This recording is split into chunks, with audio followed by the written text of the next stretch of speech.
Boker Tov, nous sommes le 30 juin 2022, c'est l'heure de la revue de la presse et des médias israéliens en direct de Jérusalem sur Radio Kalita.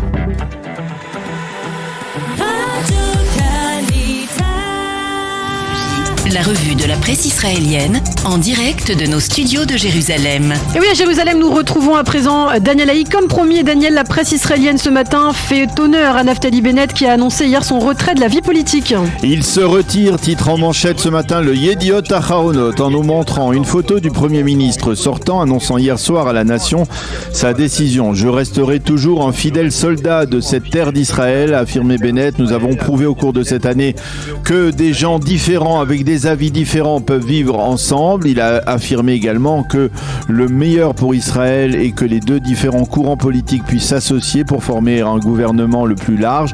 Naftali Bennett sort de l'image, titre en manchette le Israël Hayom, avec une photo semblable du Premier ministre sortant hier soir. Après l'année la plus mouvementée de sa vie, Bennett a annoncé qu'il quittait la vie politique. Les quotidiens israéliens soulignent en marge que c'est aujourd'hui que la 24e Knesset devrait finalement se dissoudre.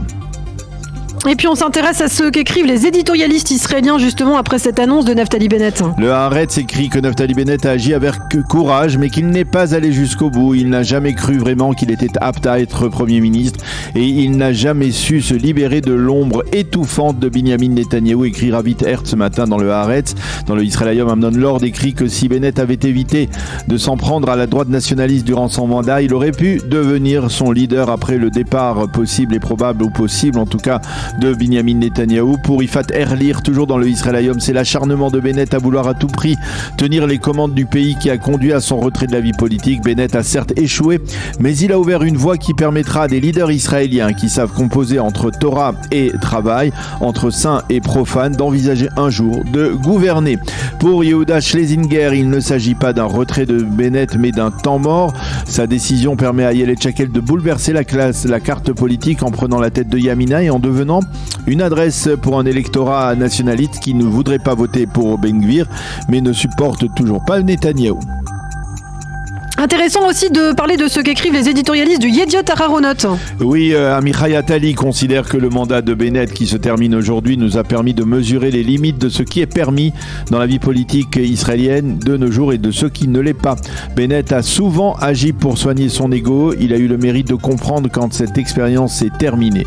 Pour Smadar Perry, dans le discours de Naftali Bennett hier soir, a voulu rappeler que c'est lui qui aurait dû accueillir le 13 juillet prochain Joe Biden à sa descente d'avion en Israël.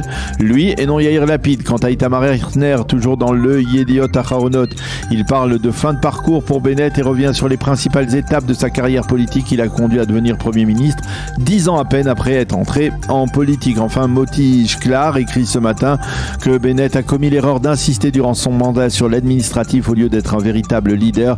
Le public en Israël a besoin d'un leader, pas d'un directeur général. Les quotidiens tentent de mesurer par ailleurs l'impact politique du retrait de Naftali Bennett. Et les analystes politiques ont pu mesurer cet impact en temps réel puisque la chaîne 12 a diffusé hier soir son dernier sondage tout de suite après le discours de Naftali Bennett. Un sondage qui révèle que si Ayelet Shakel devait succéder à Naftali Bennett à la tête de Yamina, le parti obtiendrait 5 mandats. Mais que ces 5 mandats pourraient faire la différence. En effet, avec Shakel à sa tête, Yamina serait, comme son nom l'indique, un véritable parti de droite, capable de répondre aux attentes d'un électorat qui ne veut plus voter pour Netanyahou et qui ne pourra pas voter pour Smotrich et Ben Gvir. Cette arrivée de Shakel pourrait apporter à Netanyahou les mandats qui lui manquent pour former une coalition majoritaire de 61 députés. Le Yediot souligne par ailleurs le fait que pour la première fois, les chemins de Shakel vont se séparer de ceux de Naftali Bennett, tandis que Matan Kahana devrait prochainement annoncer son départ de Yamina et son entrée possible dans le parti Bleu Blanc ou peut-être également dans le parti Nouvel Espoir de Gidon Sa'ar. Quant à Abir Karé, un autre membre de Yamina, pourrait le retrouver à Israël Beiteinu, le parti de Lieberman, tandis que Idit Silman, elle, ira résolument au Likoud, donc Yamina, un parti éclaté. Le Yediot nous rappelle que cette journée sera celle du nouveau Premier ministre, Yair Lapid. Oui, normalement, sauf changement, parce que effectivement le programme pourrait être modifié. Le quotidien explique que 10 ans à peine après son entrée en politique, Lapid devient Premier ministre. Il insiste sur le fait que Yair Lapid a demandé que la passation de pouvoir se déroule sans cérémonial superflu, de manière très discrète. Le Yediot indique qu'au cours des derniers jours, Lapid a reçu de Bennett les informations top secrètes dont dispose un Premier ministre israélien sur le plan sécuritaire, et cela va permettre une continuité du pouvoir. Lapid devrait dormir dans les prochains jours dans son appartement à Tel Aviv, le temps pour la présidence du Conseil de lui aménager un appartement dans le périmètre de la résidence de la rue Balfour, qui est pour l'instant en tout cas apparemment inhabitable. Dans le reste de l'actualité, les médias israéliens rendent hommage à Albert Bourla, le célèbre patron de Pfizer, qui a reçu hier le prestigieux prix Genesis. Le Maariv nous montre la distinction reçue par Bourla, écrit qu'il a sauvé des millions de vies humaines en étant le premier à découvrir le vaccin contre le Covid. Bourla est plus modeste, il affirme que c'est grâce à ses collaborateurs que Pfizer a pu découvrir le vaccin. Le quotidien nous explique que Bourla a décidé d'offrir le montant de ce prix d'$1 million à la construction d'un musée du souvenir pour la communauté juive de Salonique en Grèce.